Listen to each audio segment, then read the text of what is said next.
All right, so we're going to go over some tips to improve your gameplay in Naruto Storm Connections, and these tips can also help you in to improve your Storm 4 gameplay even. First thing, of course, is the fundamentals. You want to make sure that you have a good, strong foundation, a good, strong base. You know, just like if you're building a house, if the foundation isn't strong, you like whatever you build upon it is just going to be in pointless. You're just gonna, the whole building just going to come down, right? So it's important to have a good, strong foundation. So you really want to go over and go over these things and make sure you understand them and to sharpen them. So like battle mechanics, guard pressure, movement, defense, aggression, neutral, frame advantage. So and to explain it simply, frame advantage is just pretty much knowing when it's your turn versus when it's your opponent's turn. I'll go into detail talking about frame advantage and neutral and things like that in a video I did on my YouTube, which I'll have a link to that in the description, as well as a link to there's a website you can go to that defines all of these terms, and you can find that in the Storm Community Resource document, which I will have also in the description. But in any case, of course, these categories will have their subcategories or their related topics, right? So when looking at battle mechanics, you know, you probably would want to talk about or go over strategy, you know, analyzing, you know, your own gameplay or the gameplay of others, you know, seeing how the game works and seeing all these different interactions and, you know, what might cause these interactions. And of course, like general mech, so just how the game works, how the game operates. You know, Storm 4 is very unique in its mechanics. You know, it's very free in the terms of like what you're able to do. So, you know, learning those general mechs, you know, is very different from like if you were playing Street Fighter, you know. In any case, so understanding the HUD. So the HUD, we're just referring to like your resources. So your health pool, your chakra pool, and your subs. And of course, you know, the best way to go about managing those resources and being aware of those resources, and also of your opponent resources as well, their health and chakra and subs.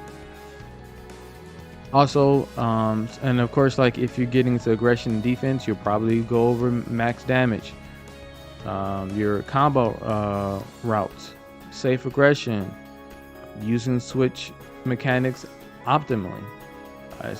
You might go over escaping pressure, sub traps, combo gaps. When you go into movement, you know, you should think about like the benefits of walking versus ninja moving and best ways of doing both. Kunai ninja moving, dash canceling, hollow stepping, etc. You know, the neutral, you'll go over things like your approach, spacing and positioning, good habits to have, mind games, adaptation, how to simplify the position. So simplify the position means like you are pretty much like getting rid of the annoyances or the obstacles, so that you can either put yourself in a better position or just better or to help you with your next play or your next move. So you're getting the obstacles out the way. So for example, if you see Kinshiki on the field and you're next to him, it's like going over and hitting the support to interrupt the support, and then continuing your follow-up or your play over it or whatever you're going to do, right? So you're simplifying the position by getting rid of the obstacles.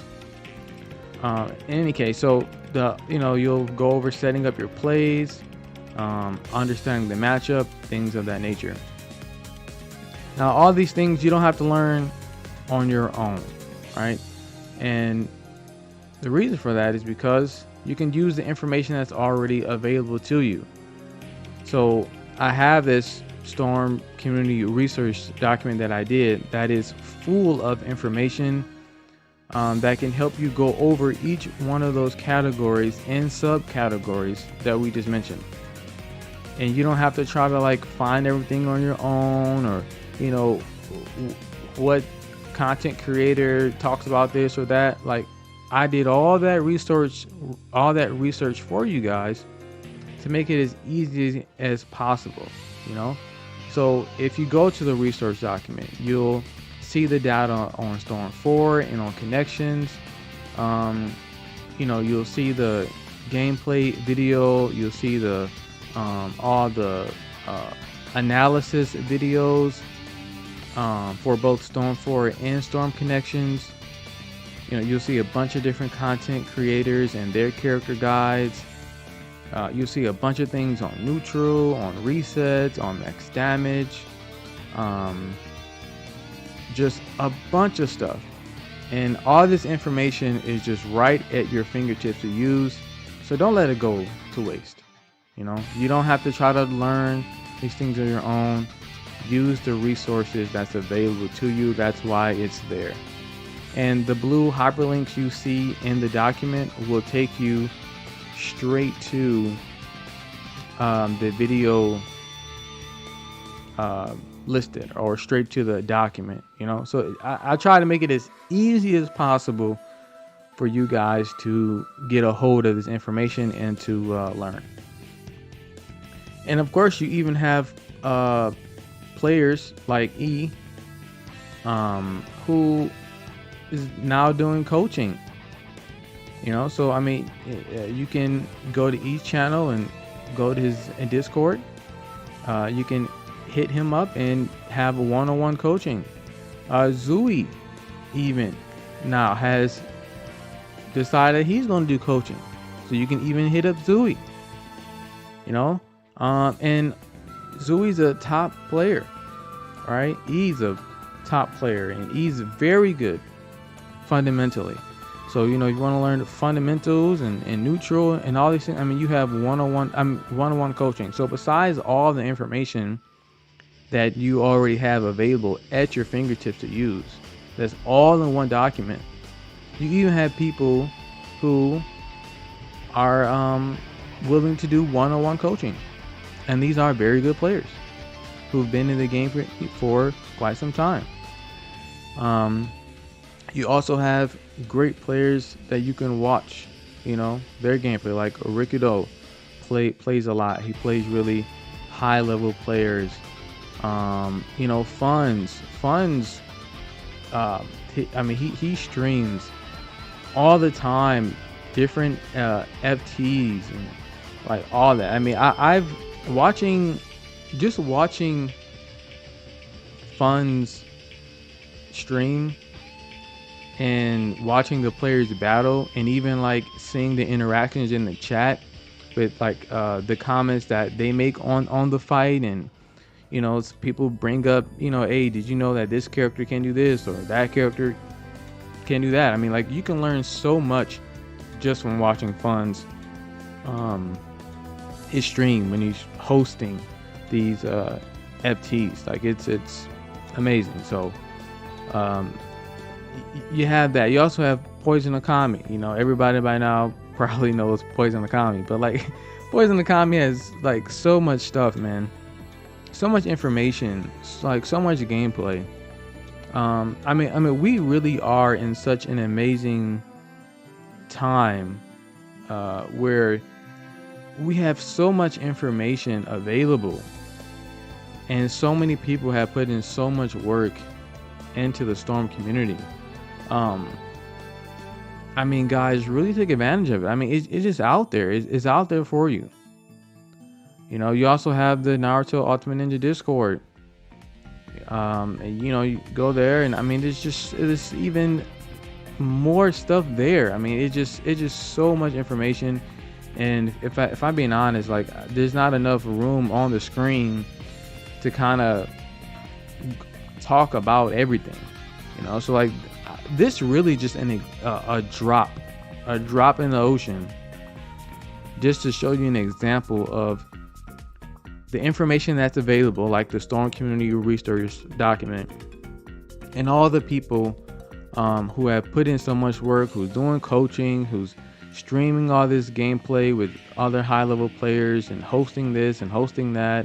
You have RJ saying that, you know, he's going to come back and do a basic to pro series, where he says each episode is a step-by-step guide to follow to improve your skill as a Storm player to at least a high level.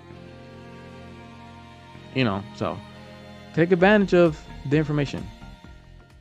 Next thing that you will want to consider or to look at would be like your team building and team synergy. So you want to consider the current meta. All right, so the current meta, what I mean by consider the current meta, I'm talking like just look at what the other players are playing when they're doing their FTs or they're sparring or whatever, and seeing, you know, what have the other players come to the conclusion of like of what works really well, right? And then making those adjustments, you know, like you say, hey, okay, well, I see everybody's using Zabuza, or I see everybody's using Mei, or I see everybody's now using Konohamaru as point or as support, you know. And so then you go and you start labbing those support characters, or you start playing with them as your lead, or seeing, you know, how maybe you can implement that into your own team, right? So that's kind of what I mean by consider the current meta. Also, you might consider the current meta as far as when you are considering the matchup, right? So like when you know that you're going up against Mei, or you're going up against Zabuza, or you're going up against Ashura, you know, or you're going up against Sarada, and then you might think, okay, well, maybe I should pick this character, or I should pick that character, you know. Also consider your playstyle, right? If you like to be aggressive, if you like switch tech, then you might want to pick a team that complements that playstyle, right? So, you know, I mean, if you like to be really aggressive and close up, and you like switch tech, then picking Tayuya might not be something that would complement your playstyle. If you go like Tayuya, a dash cut, and somebody else, right? That might not really match well with your playstyle. So pick something that complements your playstyle. So like, for example, Zui has a very like switch tech aggressive type playstyle, and he does it really, really well at the highest level.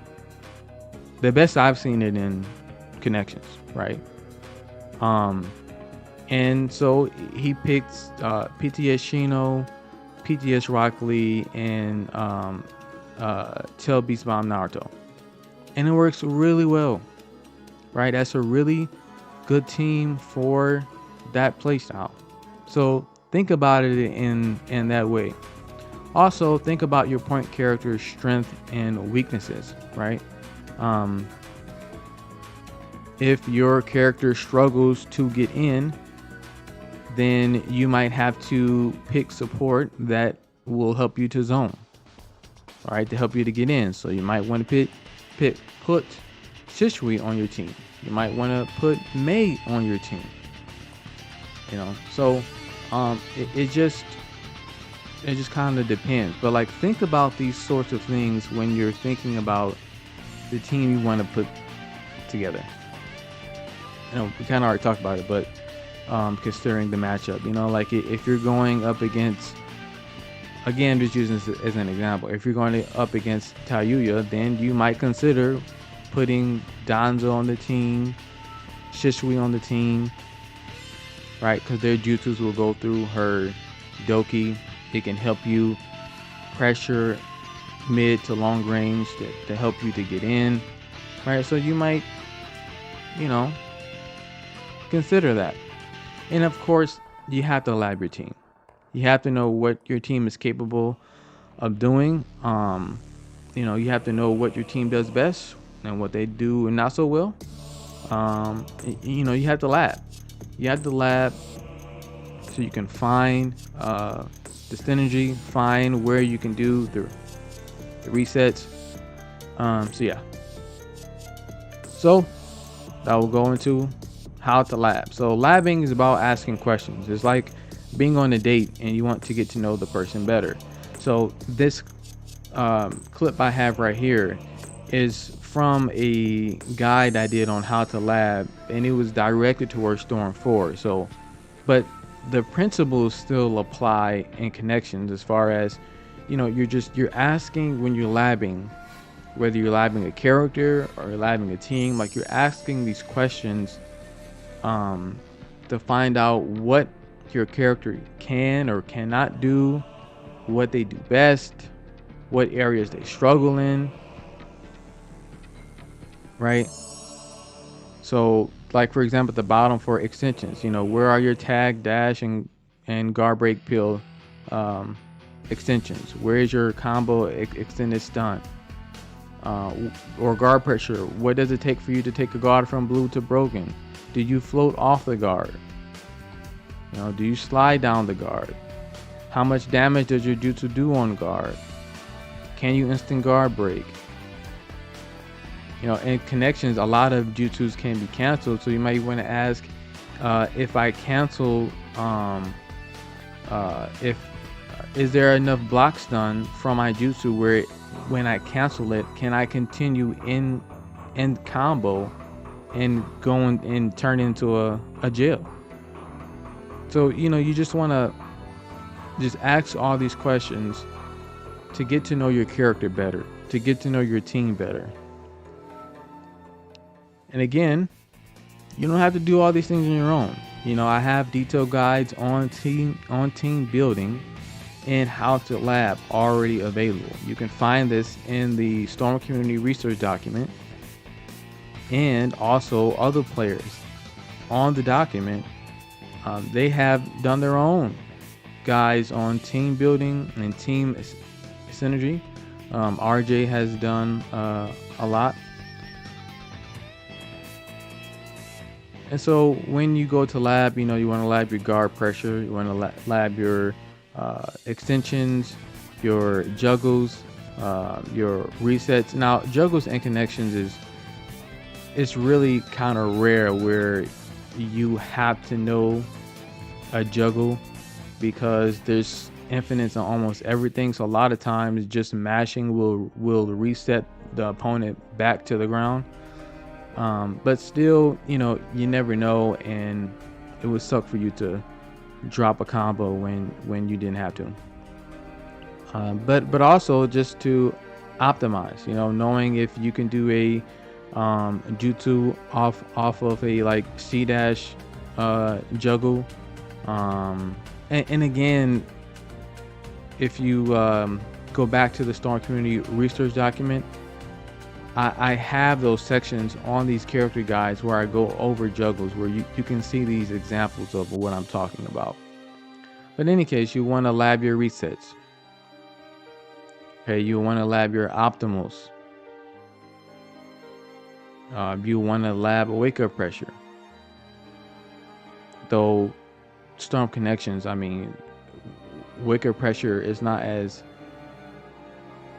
important, I would say, in Storm Connections as it was in Storm 4, but it still is.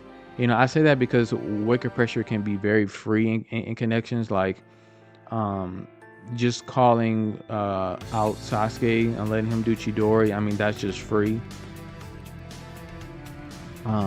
Also, you want to lab your awakening tech. I know not too many people go awakening in Connections, but still lab your awakening to see if there's something that you can use there, because you never know. And some awakenings are still fantastic in Connections, like Might Guy, Danzo, and a bunch of others. I just can't really think right now. Character tech. So when I mention character tech, I'm talking about tech unique to the character or gimmicks. Character gimmicks. Go over hit priority, movement, setups, And again, in the document, in the Storm community research document, we have data on like for the majority of the roster, like their IC1, their like IC1 speed, their combo damage, their block stun. I mean, like all of that. There's so much data on this game. You guys just have to take advantage of it. So again, remember that you do have information available to help you in this process. You know, you guys don't have to think about all these things on your own or try to figure out on your own.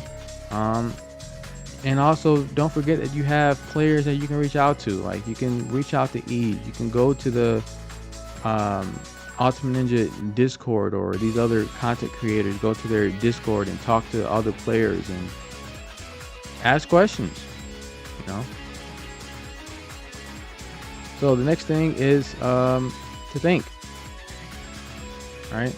One of my main goals in creating like content and talking about all this stuff is that I want to encourage players to think for themselves.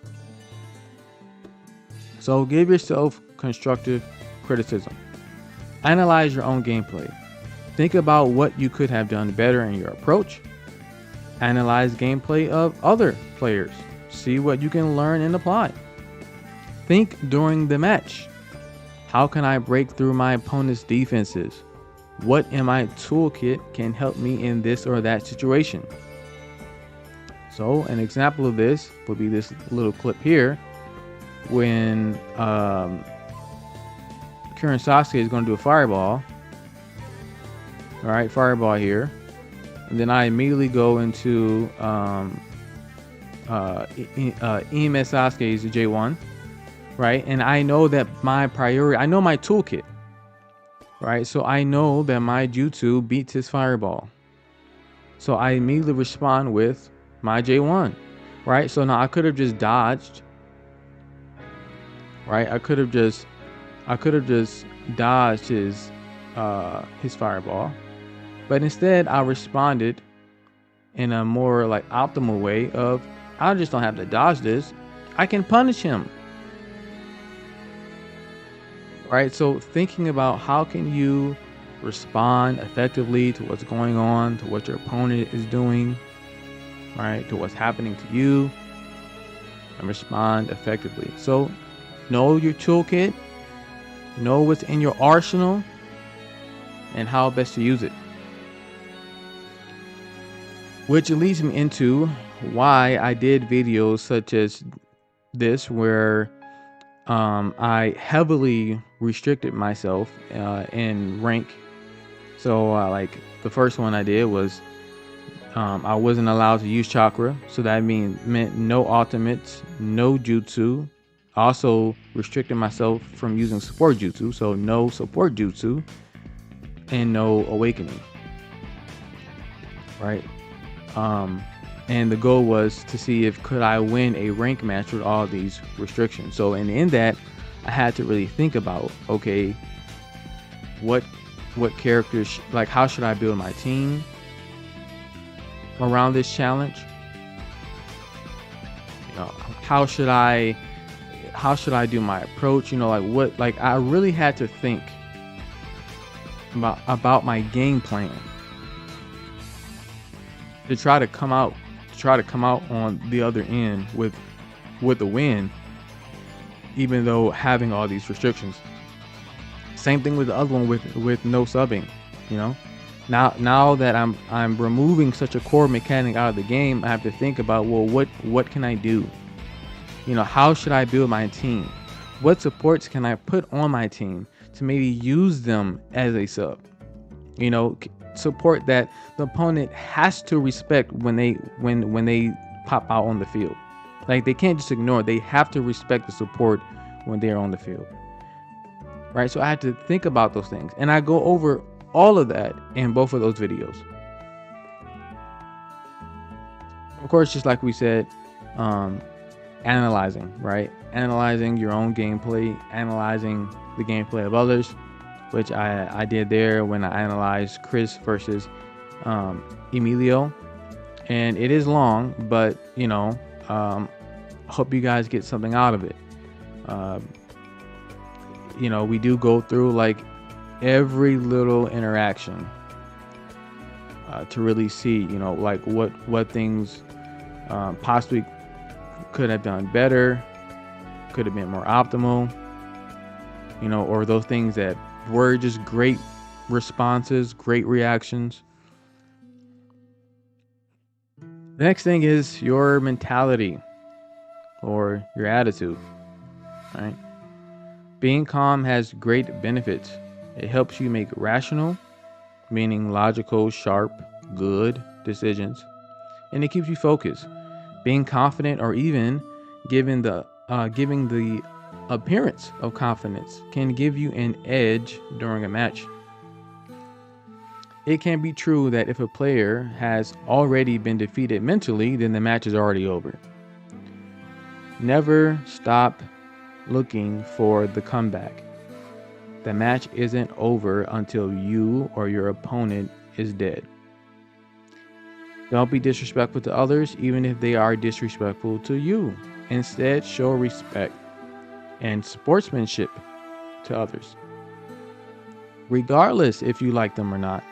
Don't make the community toxic. Don't be quick to get angry. Yes, things can get annoying, but stay focused. Look to overcome the obstacle instead of complaining and raging. Try to learn from every match. In this way, every match becomes a win. But remember, there are things in life far more important than you losing or winning a match. Next, we're going to talk about practice, right? So you want to fight players that challenge you. You want to fight players that tell you no. What I mean by no, I mean like, you might have certain habits or certain things you do that, when you fight others, they just let you do it because either they don't know how to counter it, right? And you will never adjust or ever learn or never improve if there was never a challenge there to tell you no, right? To tell you no to this approach. You know what I'm saying? To tell you no to this level of defense that you have, like giving you this challenge and you have to overcome the challenge. So fight players that challenge you, right? Fight players that's going to respond to the moves that you make. They're going to force you to do something different. They're going to force you to adjust, to adapt. Excuse me. Don't be quick to change teams if you're losing. First, see if you're doing something fundamentally wrong and then make the necessary adjustments. I say this sometimes, like when I'm fighting, I'll notice, I'll say to myself, I'll say, man, I'm losing fundamentally. I mean, sure, I could say, okay, well, yeah, my team here was kind of weak, and or my opponent's team is very strong, but be willing to like acknowledge, hey, it's not just that, oh, well, my opponent's team is just so strong, but no, there's something fundamentally I'm doing wrong here that I need to make some adjustments. So make those adjustments, right? Also, limit your another way you could practice is limit yourself, to force yourself to work on the areas that you're weak in. So you can try picking lower tier characters, 2-man teams, or restricting certain mechanics, like I talked about in the previous panel. We saw those 2 videos that I did. Also, fight the thing you struggle fighting. So, if you struggle fighting puppet players, fight puppet players. Reach out to defensively strong players, fight them. Reach out to aggressive players, fight them. Reach out to runners and spammers, fight them. All right, fight the thing you struggle fighting. I remember when iPal said, When people were asking him how did he get so good at fighting puppets, iPow said he just kept fighting puppets over and over and over and over and over. And one day he said it just clicked. So fight the thing you struggle with fighting. Also, how you practice is just as important as practicing. You want to keep in mind what sparring is for. It's not to beat up on your opponent. Sparring is designed for training. It's meant as a time for you to practice your techniques and to work on the areas you struggle in. If you treat sparring like a FT, then you are wasting your sparring session. The next advice I will give is play the style you want to play. There are many players with different play styles that play at a high level. Master your own craft. You don't have to completely copy and paste another player.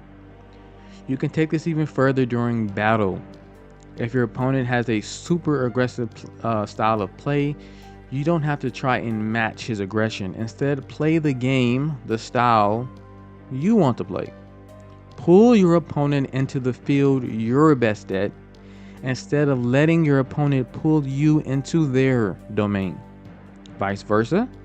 If you're playing a more passive / neutral heavy type player, but you like to be in close-up encounters, then work your way in and stay in. Don't play that neutral game with them. Another example I thought that was really good is actually David and Goliath. So this is a historical account in the book of 1 Samuel. What's interesting is that when most of us know, even people who aren't Christians know the story of David and Goliath, but when Goliath was coming up against Israel and shouting all these things at them, and David was saying, I'll go up and I'll fight with this with Goliath. Saul goes to put his armor on David, but David was a shepherd boy. He didn't grow up wearing all this heavy armor and his chainmail and his swords, and that wasn't him. He's used to his shepherd staff, his rocks and his sling. That's what he's familiar with. So Saul, he went to the king at the time. He went to try to dress David, in his armor, but David wasn't familiar with it. So he tried moving in it, but the armor was heavy. It was unfamiliar. So David took all that stuff off and he put on what he was familiar with, which was he grabbed his staff. He found him some smooth stones. He put it in his pouch. He grabbed his sling and he went to go battle Goliath. And the rest of the story, God gave David the victory. So again, this is just an example which came to my mind today as I was going over studying 1 Samuel, was that, play the style that you want to play, or you can say, play with what's familiar with you. So that's all I've have, and thank you for watching. For since the law has but a shadow of the good things to come, instead of the true form of these realities, it can never buy the same sacrifices that are continually offered every year. Make perfect those who draw near. Otherwise, would they not have ceased to be offered? Since the worshippers, having once been cleansed, would no longer have any consciousness of sins. But in these sacrifices there is a reminder of sins every year. For it is impossible for the blood of bulls and goats to take away sins. Consequently, when Christ came into the world, he said, sacrifices and offerings you have not desired, but a body have you prepared for me. In burnt offerings and sin offerings you have taken no pleasure. Then I said, behold,